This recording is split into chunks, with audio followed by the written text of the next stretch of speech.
Hello, everybody. Good morning. I'm Sarah Eisen, host at CNBC. I'm thrilled to be back here at Davos talking about the topic that everybody's talking about, which is AI. This is the AI panel. And it's interesting. I've done a few AI panels for the World Economic Forum in previous years. And we talked about the promises of AI and the perils of AI and the opportunities for AI and this sort of magical future. But this year's different because today we're talking about what's actually happening, which is it's here. And it's being used by all the people on the stage. And I think we're going to have a great conversation about how it's being used, what are the challenges, what are the opportunities, and how are we all learning about it. And it's a perfect time to do this. You know, the World Economic Forum today, I just want to say it right, they released a white paper. They have this AI Transformation of Industries initiative as part of the broader AI Governance Alliance, which all these companies are part of. And they released this white paper today, and I just want to share one of the findings, because I thought it was interesting and apropos of this conversation. 74% of companies struggle to scale AI, and only 16% are prepared for AI-enabled reinvention. So let's talk about it. I just want to introduce our esteemed panel. Matt Garman is the head of AWS. Ramon Laguarta is the CEO of PepsiCo. Julie Sweet is the CEO of Accenture. We've got here Amin Nasser, the CEO of Aramco, and then, of course, Paul Hudson, who is the CEO of Sanofi. So we'll go into the drug sector, big food, energy, and then across services and technology. But Matt, I'll just kick it off with you. You're the technology guy. I feel like you guys were just starting to get all your enterprise customers onto the cloud. Where does Gen AI fit in, and where are we in that process? Well, it's an extension of that. I think we talk to a lot of customers get super excited about what they can do with Gen AI, and then and actually there's kind of two groups of people that actually start to get value from that. There are the group of people that have a bunch of their data already moved to the cloud and organized and in a data lake so that they can actually access it and drive enterprise value. And then there's folks that haven't done that yet, and they find that they go and they do proof of concepts for AI and get things up and running quickly, and then they try to integrate into their enterprise data, and they can't do that. And so that is one of the big pushes that we see early from a lot of customers, is that when they've already done much of their cloud migration or they're really on that path, it gives them a real leg up to actually driving value from any of the AI projects. And I think that's one of the things that we've seen early on as companies start to shift. I think because when you started early on, everybody did proof of concepts. Every single company out there did 100 proof of concepts to test and see what AI was capable of. But then if you didn't really have your enterprise data organized and labeled and set up and in a cloud environment, it's actually really hard to get value out of those AI projects, and that's where we see a lot of the companies sitting right now. And who's your biggest competitor on that front? Is it Microsoft? Well, from getting data in the cloud, I think that's a lot of it is on-premise still. And so many of the customers are struggling with legacy. I think as you think about AI, it's, the cloud providers are us and Microsoft and Google are largely the players in the space.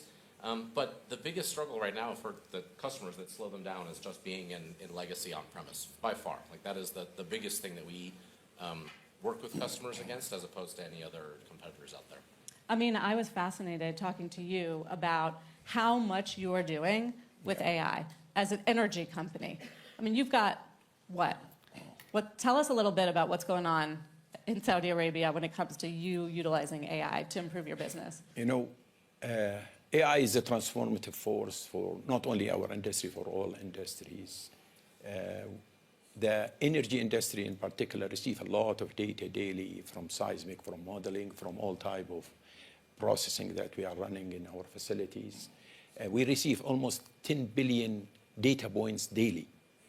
But you mentioned something about 74% could not scale it up because you need the infrastructure.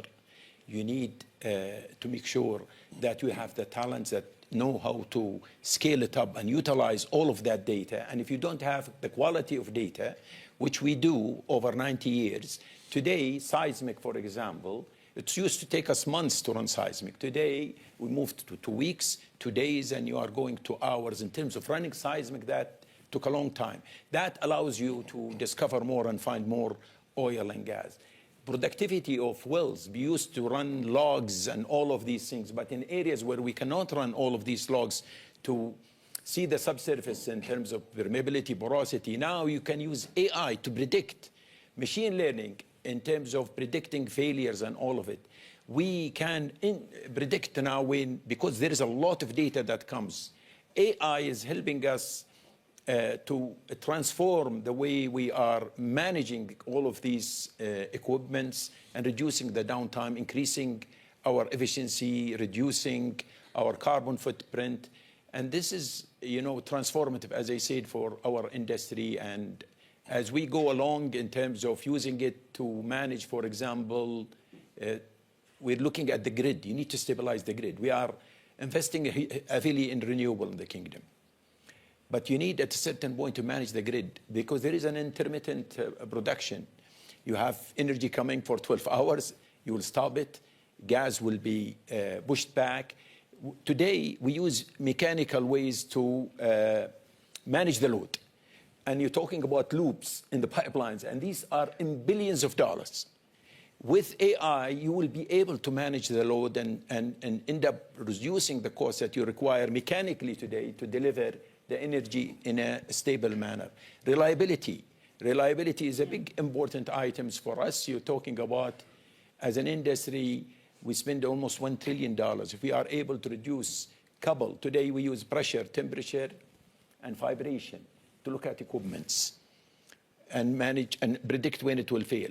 We are looking now at using process data and using these process data, combine it with pressure, temperature, and predict much better in failures of these equipments. Similarly, in corrosion and other things, there is a lot of things that you can do, but you need to build the use cases. And this is where you need to scale up, and you need the talent, the people that are AI-enabled, and we have 6,000 of them in Saudi Aramco today.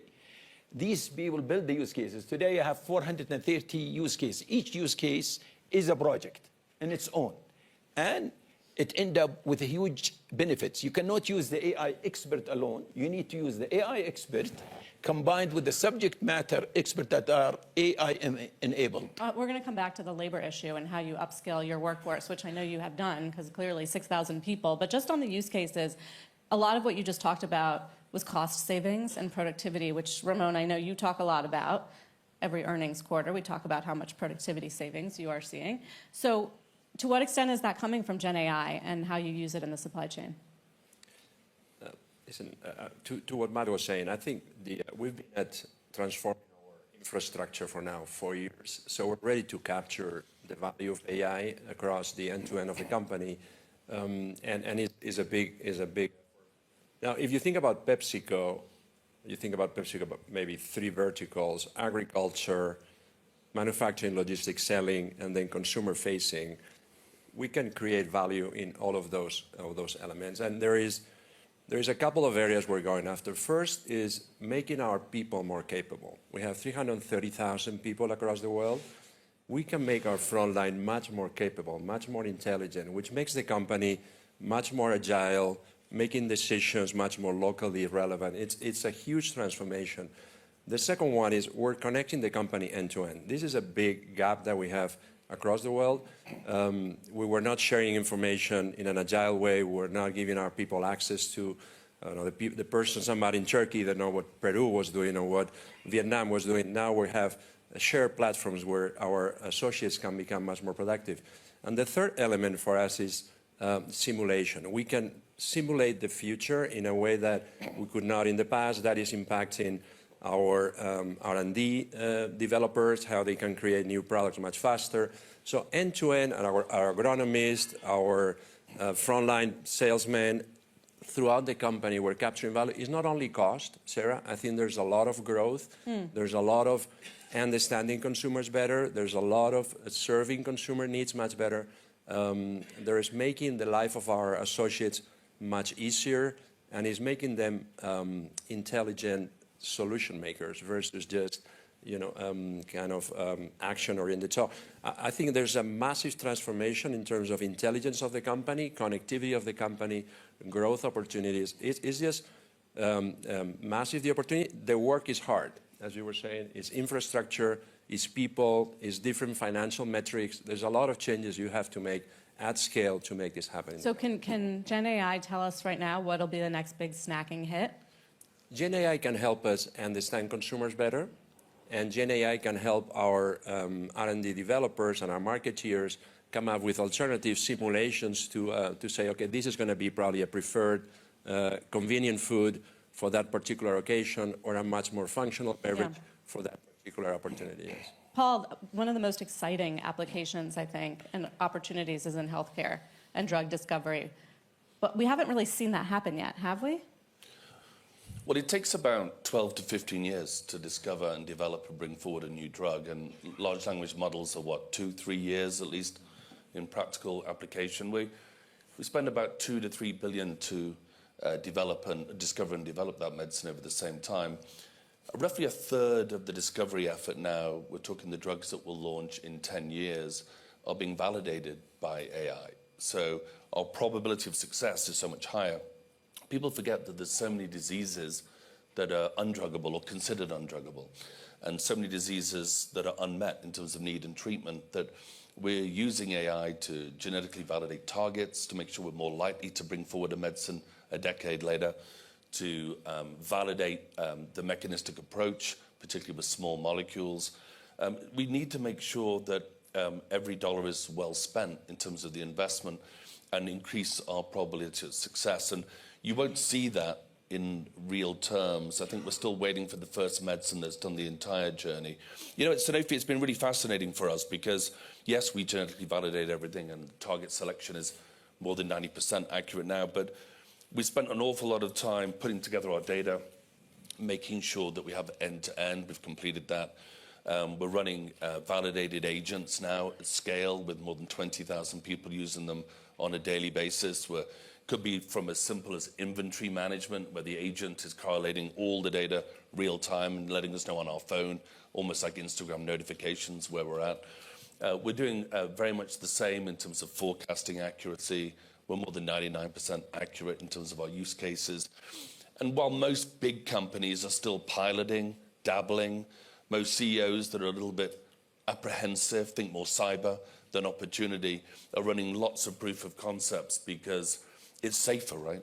Just to do that for a few years before retirement. It's such a big opportunity that the point we're at the moment for us, we've decided that everybody will be in the same place in the end in healthcare. So being first and the broadest, which is where we believe we are right now, gives us a huge opportunity to beat others. You know, you have to imagine, and I think it was said earlier, it's the jobs that are at risk are the jobs where the human isn't interested in AI. AI doesn't beat human plus AI. It takes the role of somebody that's not interested in AI. And we've managed to get the vast majority of our people now being enabled, much like using Waze, for example. Should I turn left? Should I turn right? Which is the fastest, on a daily basis. Great news for patients, ultimately incredible news for us. And maybe lastly, we used to, when I joined the company, spend a week doing a budget process. Now we can spend about 3 hours, ultimately, because AI lets us know where we're heading. We use it as a base case, and we adjust resources from there. And we're redeploying up to $1 billion real time, enabled by an agent, to allow us to do that. So exciting times in healthcare. I think in healthcare in general, people are a bit slow. I think in the race of turtles, we're the lead turtle. That's a good place to be. Better be in the lead. Julie, you work with probably a lot of these folks, all sorts of different industries, as you provide IT services around the world, including how these companies are upgrading, right, to Gen AI. What do you see as the best, most exciting use cases? Well, first of all, I want to underscore what you said when you opened, that it is here now. And I do work with each of the companies here and partner with Matt. And I will tell you that for companies with CEOs who are like the ones in this panel, both visionary and deep in the execution, AI is being used at scale now. And you heard these examples. And you need both, right? Because you have to embrace the vision, but also, I mean, this was a master class just now in terms of all the things that companies are facing and how to scale. I'd say there's 3 big trends that we can also, think about, kind of if we lift it up for a moment. One is on growth, which Ramon accurately said, look, the business case for AI is always better if you have growth and efficiencies, right? So hyper-personalization, which is taking old traditional things where you personalized it using customer segmentation and prior data, and instead being able to real-time personalize much more to actually preferences. So for example, Radisson Hotels, now when someone goes on and says they want to go skiing, they want to go to a Swiss chalet, one of their hotels in the Alps, they can actually show different pictures because they know if someone goes and skis or if someone goes to the spa. And so in real time, when they're showing that hotel, they can now put different pictures to do that. That is true across industries now, and we're seeing it in banking, we're seeing it in retail, we're seeing it in increasingly in health. So that is an important area to focus on. The second big one is physical AI, and that was what Amin was touching on. And that, of course, is growth and efficiency, right? Downtime affects your revenue. But we're seeing beyond the energy category, we're seeing this in manufacturing. We're working with the global tire manufacturer. We're used to literally, if there was a defect on the line, it would take weeks to investigate the cause, and it's now come down to hours, which makes a huge difference if that line is stopped for a week or 2 weeks versus a few hours. And so we just announced some work we're doing with Kion and NVIDIA using technology, including Matt's technology, around warehousing solutions and cutting manual labor, which is really important because there's a huge talent shortage for people to work in these warehouses. So physical AI is important. And then the last trend, which I think is also super exciting, is that it's expensive and it takes a lot of time to upgrade your technology. And actually, as Matt was saying earlier, a lot of the challenge we have today is people are on mainframes, right? They're still on-prem. And Gen AI is now helping us be able to get off the mainframe faster. And that's a lot of work that Matt and I are doing with many clients. So the use of Gen AI to itself accelerate the movement to the future. So those are just three things that I think are just good to keep in mind as you're plotting, how do you embrace this and move quickly. Another theme that I'm picking up from everybody is just the collaboration and partnerships. And we see this every day. Like, how many here are partnered with NVIDIA in some way for chips? Like, Everyone. yeah, kind of have to do that. How do you, but you're also partnered, I know, with Grok and others. Yes, of course. We work with everybody. How, Julie, do you think that evolves, the partnership landscape? Well, I think, first of all, innovation only happens through partnerships, right? Any company says that they can innovate only internally is almost by definition not innovating. And especially as you think about the things that will unlock, like, for example, the work that we helped do for the World Economic Forum that you mentioned earlier on industries, that is bringing together all the industries, all the companies in industries to work together to talk about what is the unlock that AI does and help everybody move faster, right? And I think that's important as you think about talent, for example, and you're seeing a lot of this actually in Saudi Arabia. They're like just a leader and bringing together companies to how do you think about upskilling and not trying to do it only within your own company, but through partnerships both with government and the private sector.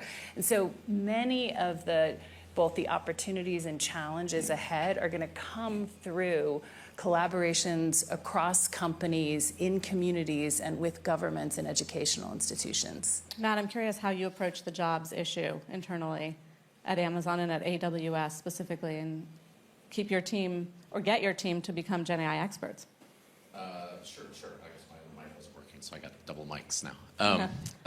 Yeah, well, look, it was for us. It wasn't actually that hard. I think we're fortunate to have some of the best technology experts in the world, and so they jumped in and in many ways were driving a bunch of the Gen AI technology. So getting that set of the people to dive into the technology wasn't really that hard. It's like kids in a candy store for them, really. They're quite excited to dive in, and we have some of the best science experts in the world, some of the best technology experts in the world, and so that part of our business I think was quite easy. I think, and then the rest of the business, we also know that our customers are all looking to us to be the experts, and so it's always incumbent on us to be at the leading front of that. And so whether that's our sales folks that are at the head of in front of customers, they're often asking us how do they go implement these technologies. And so we spend a lot of time making sure that, fortunately, we have that expertise in house, that we're also training the rest of our team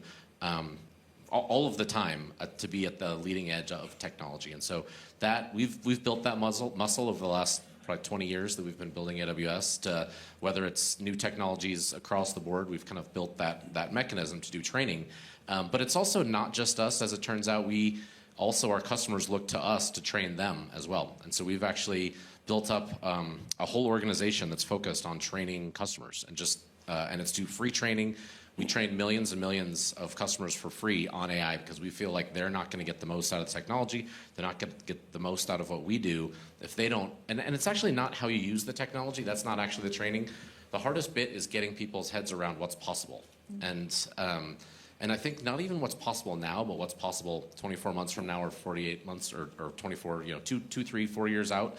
Because I think people have a hard enough time realizing what's possible today, but as you're implementing it, 12 months later, the technology is going to be much further along. And so you really have to think about what's going to be possible and unlocking. And it really is, it's unlike a technology that we've had before, maybe going back to the internet or something. Like it really is going to change every single job in every single industry in ways that I think it's really hard for people's heads to get around. And so it's not just doing something 5% better, it's doing something 1,000% better or more.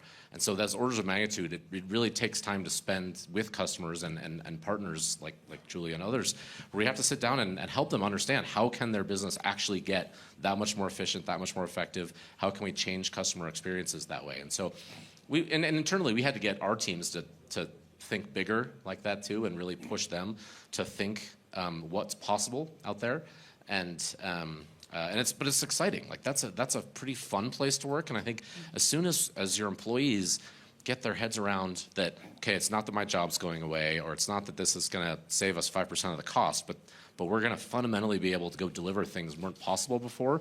If you at least have the right sets of employees, most people get pretty excited about that opportunity. Paul, what you were going to say? Yeah, I think it's really an important point. I just want to connect the last piece to partnership. So, of course, we work with Oaken in drug development. We work with Formation Bio and OpenAI in trying to get us through to even submissions to the regulator. Incredible, great partnerships. And Ailey Labs on snackable AI, how we nudge the average person in the company to make a better decision. Important thing Sandbox that people... AQ too, right? Pardon? Sandbox AQ also. And Sandbox, yeah. and we'll be at a session with them later today. And the reality is also the pace, and that you can really get better pacing if you partner externally. Their motivation and their incentive is different. And I think it can really pull, particularly when you're adopting new technology. And I talked to a lot of my peers about the adoption of AI and through partnerships.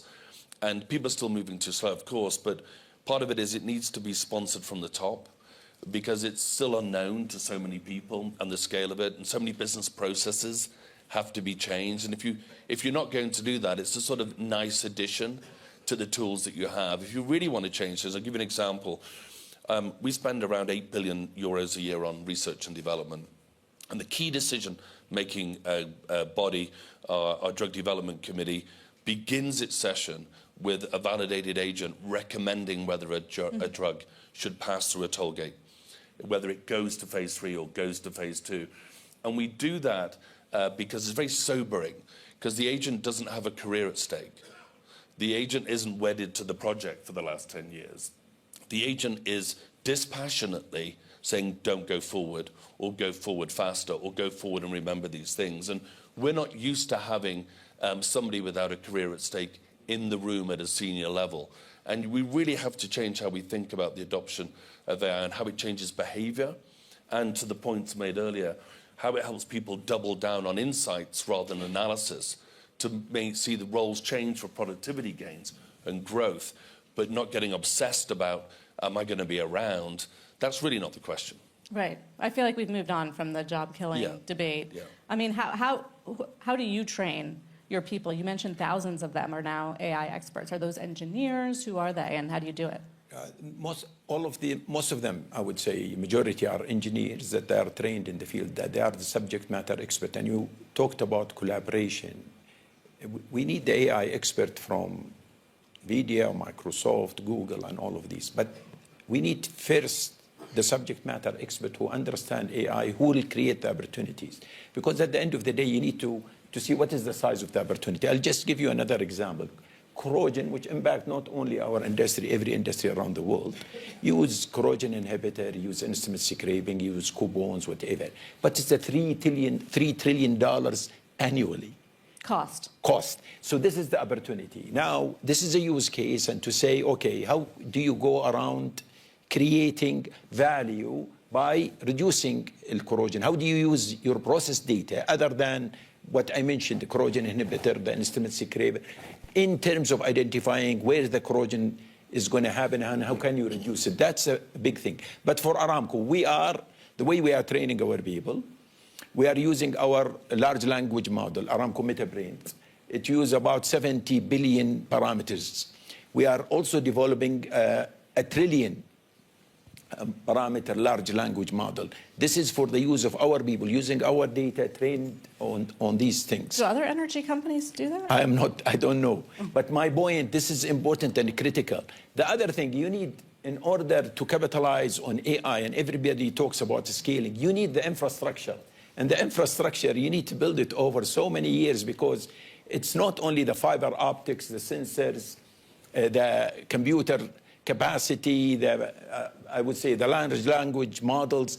It is also the talents, the people who understand all of these things. So what we are doing in order to further our collaboration with the tech company and capitalize on all of these advances in AI is taking these use cases, going to the high-tech companies, the one I mentioned, and show them what is the opportunity and how we can commercialize these things together, because others want to scale up, but they need to see the value.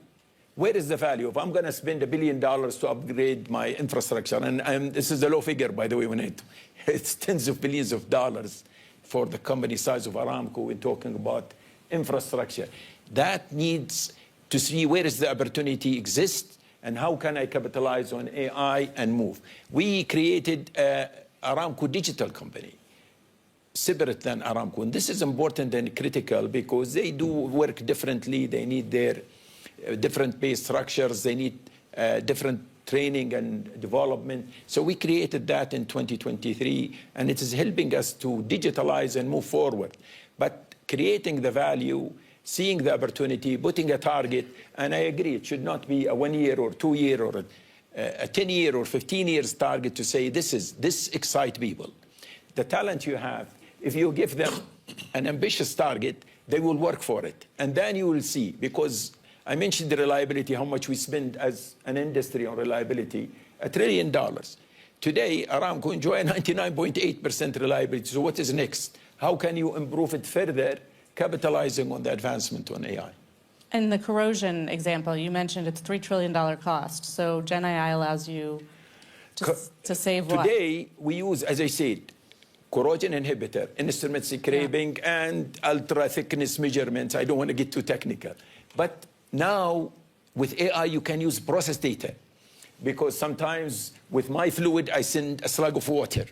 That will have an impact on the pipe at a certain location. That process data being processed simultaneously with the measurements that we take, it will allow us to be more precise in measuring corrosion, identifying the location, predicting what will happen in these instruments and pipes and all of these things.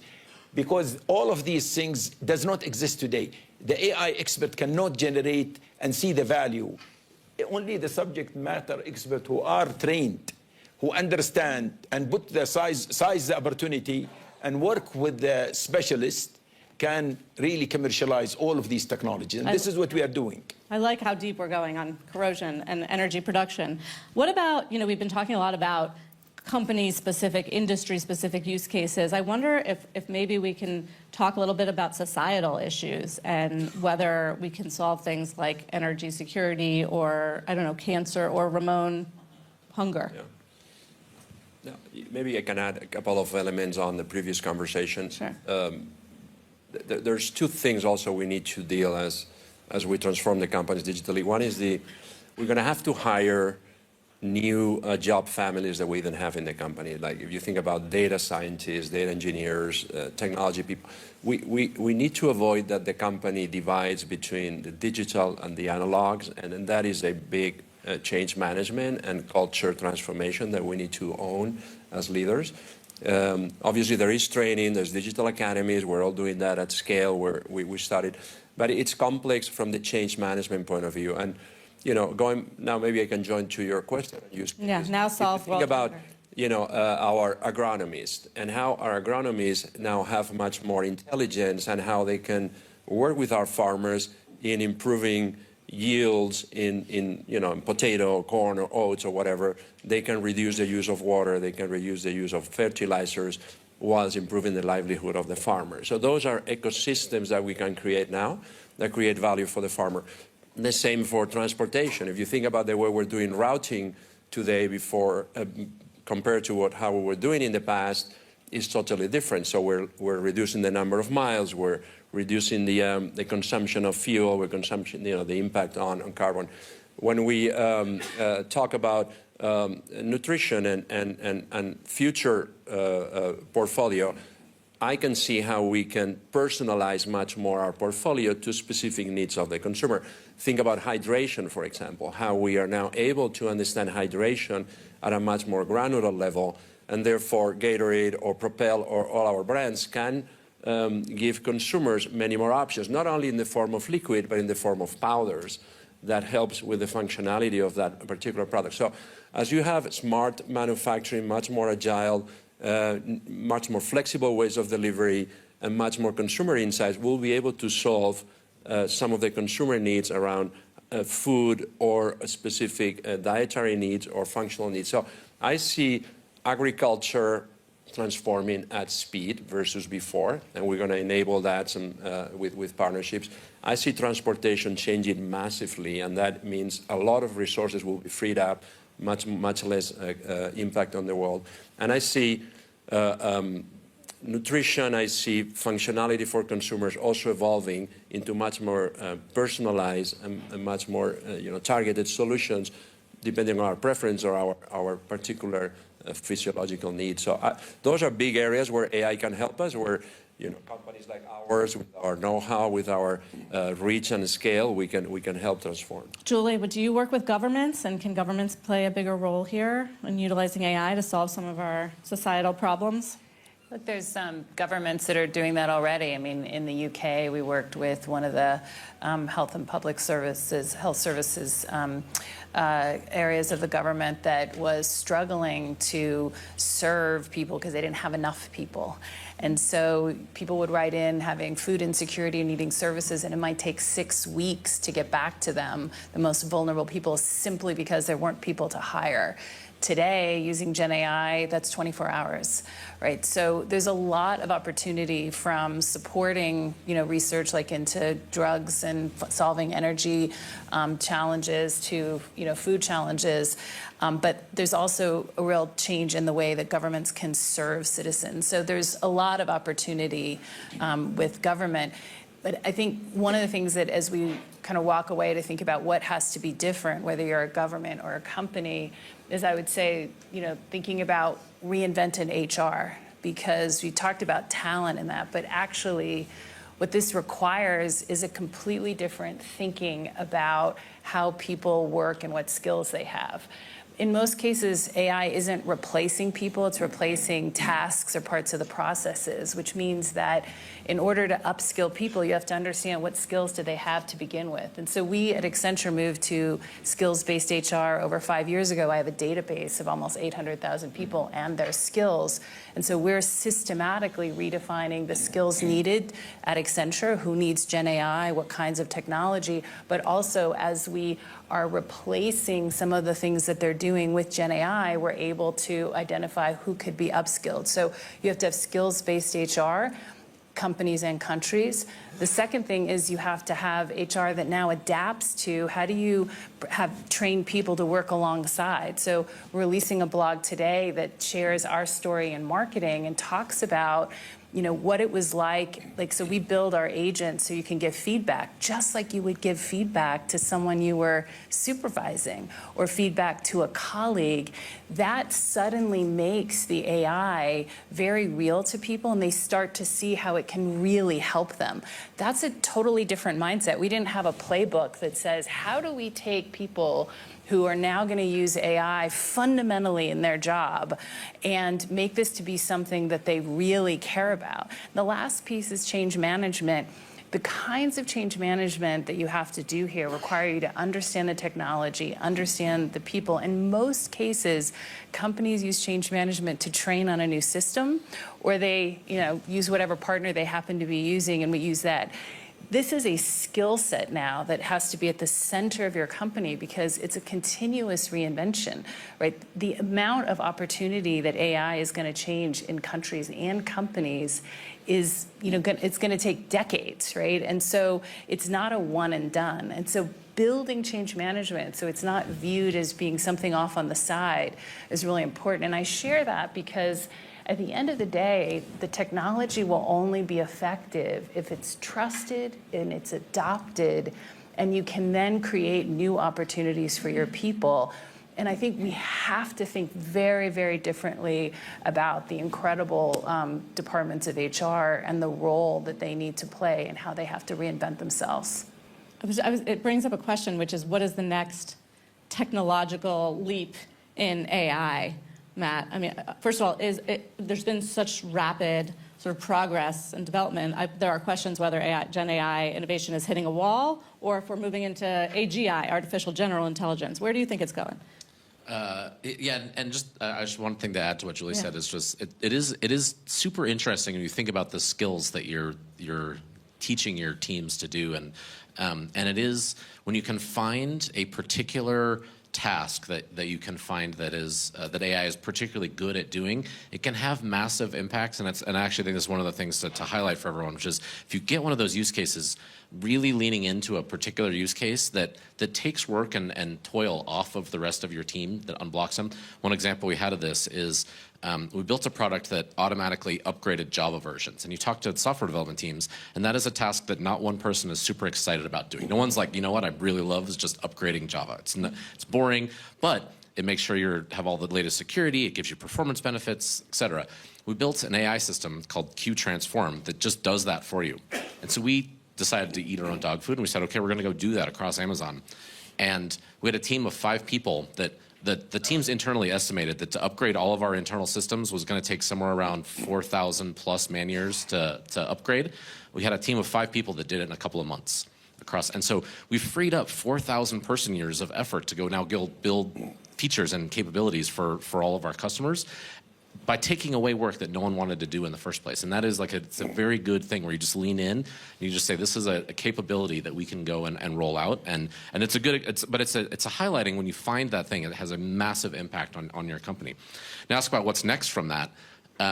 You're right that the technology is moving at an incredible rate. I don't know that we've seen a technology progress as fast as it has. And I think one of the challenges of that is it's hard for everyone to keep up. I think everybody externally loves to point that like, oh, maybe AI is hitting a wall. No, it's not. And it's just because if you look at any of how these technologies evolve over time, oftentimes you'll make a lot of progress on one path and then that path will run out of steam. But then you just find a different path and you continue to go on from there. And so the one path that probably is out of steam is it's unlikely that we just throw more data, like more tokens at the exact same compute cluster and for the models to get smarter. That they've already trained on the whole corpus of data on the internet.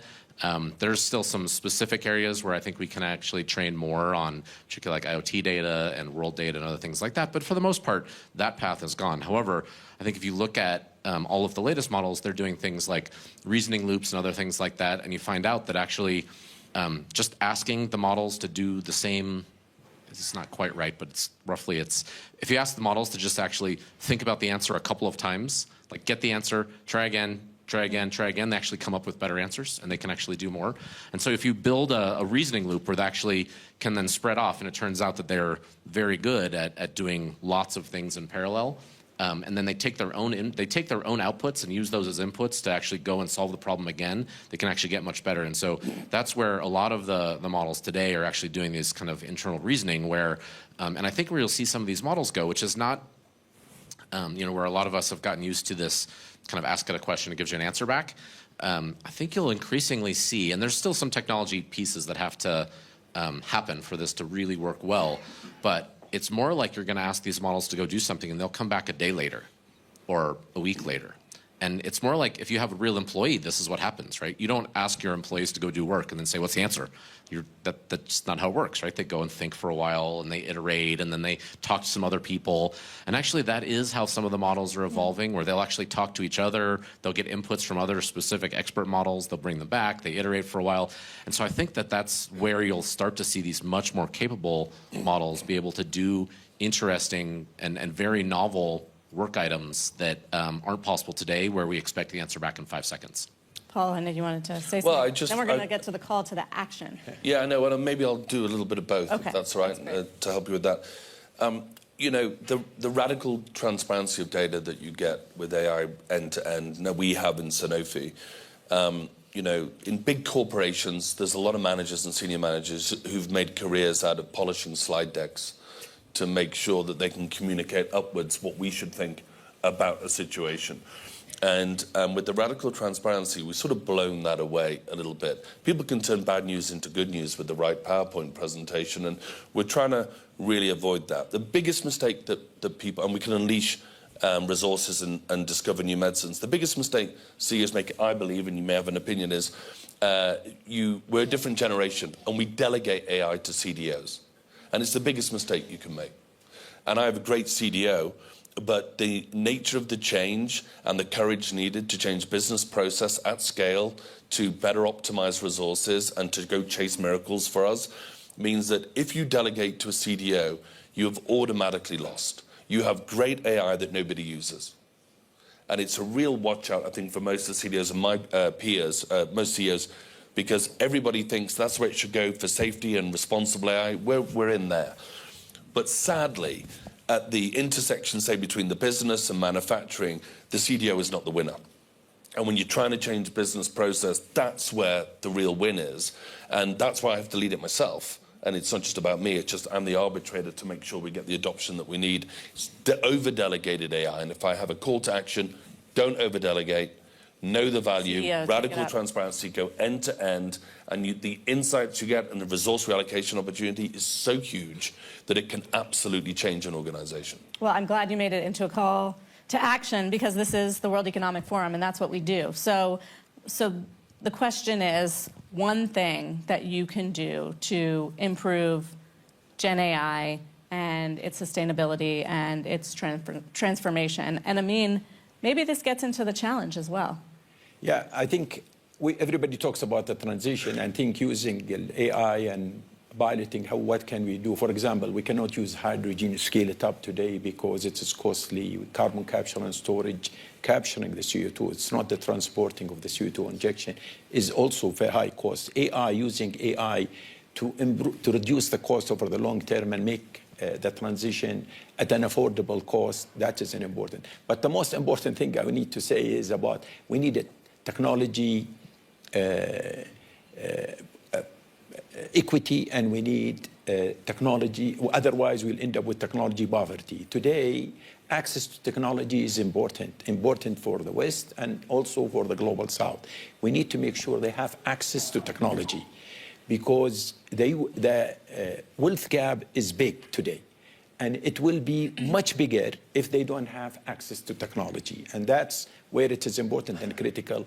Add to that cybersecurity, because with AI and cybersecurity issues, if they don't have access to technology and capability with the quantum computing, all the codes, it will be decoded for their strategic and important asset, utility, electricity, and that is not going to be safe and reliable for these countries to run their operations. So there has to be a technology equity, Otherwise, we'll end up with technology poverty and we'll increase the wealth gap. Yeah, it does feel like the have and have-nots is going to become a big issue. Julie, your call to action.